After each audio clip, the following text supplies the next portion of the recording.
we are with the wall of Vox. So tell us a little bit about how Brian is setting this up and why the amps are turned the way they are. And they're turned the way. It's not a very deep stage because all this scenery and stuff. When they were more face on, they were straight in his back, and he just didn't like it. This carpet, it's not aesthetic. It actually stops the rebound as well off a stage like this, and it's a hollow stage. Yeah. So we have to stop the nasty reflections. Also, a job I haven't done today is when Brian's playing up there, I have to put a blanket over this because it hits that and goes up there and sounds horrible. So there's a lot of reflections that I'm trying to stop. Obviously, I'm trying to protect Roger here as well from the back of the amp, which is why we have a perspex screen on here. So basically, the top three are, as most people know, they're dummy. They're not dummy cabinets. They carry all my spare speakers. But it's always looked like this. It has to look like this.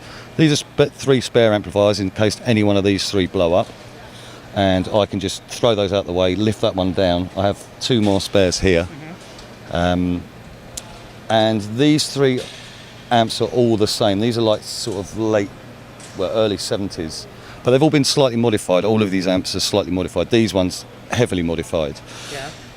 A good few years ago, I just wanted all the circuitry that wasn't needed taken out, because it just improves reliability.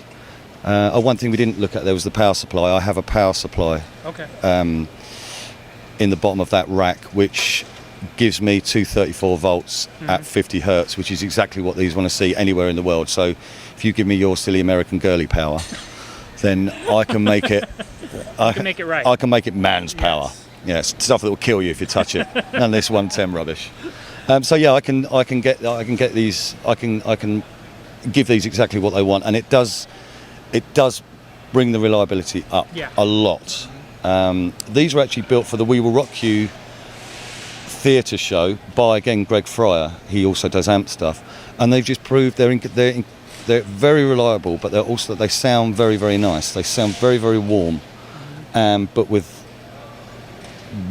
they're just very pleasant sounding amps. So I have three of these at the moment. I could do with another three really, but maybe one day I'll get around to those. But these are close enough. You wouldn't, with the volume he's playing at, you can't tell the difference between that amp and that amp. I can tell you now. You cannot tell the difference. So all three of these amps are getting the same signal. No, the center amp is straight through the rack, so there's no effects on the center amp at all. The wet stuff on. The wet stuff is all wet on the left and right. So when he's playing the Brighton Rock solo, which has got an 800 millisecond delay and a 1600 millisecond delay, he gets the original signal out of there.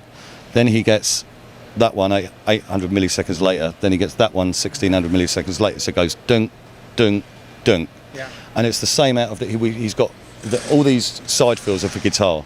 So we have one here, right here behind us. We have two under there, and we have the two on the side here. So when you stand in the middle, it's an amazing sound because you hear it behind you, then to the left, and it's just an amazing. So the side fills are mimicking the amp setup. Yeah. Yep. Yeah, that's it. And he has a bit of bass guitar in there and a little bit of snare and kick in the front, and that's it. Now on the amps themselves, is he setting them up differently between the three? Or are they all They're all the same. They're all the same. They're all flat out. Yep. So they're flat out. All the tone controls are off. The cut's fully up, and the master volume is fully up. So it's really easy to set. You just do that with every single control. You set the volume, which you turn flat out, and it goes in the normal input. And you mentioned these up here are housing your extra speakers. Is it common for him to go through speakers? Or? Speakers, yeah. He blows quite a few speakers. Again, touch wood, we haven't had an amp failure or a speak failure or anything so far. I think it's down to, a lot of it's down to that power supply, keeping it all so smooth. I mean, these poor little things are hanging on for dear life, you know. They're like that by their fingernails, waiting to go bang.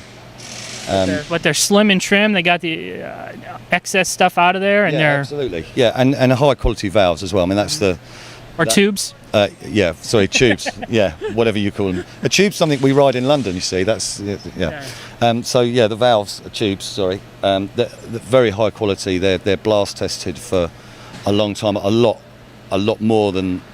higher input than they would get in this. But they're blast tested at that for like a day. If they survive that, I get them. Okay. And I've got a big box full of tubes. Yeah.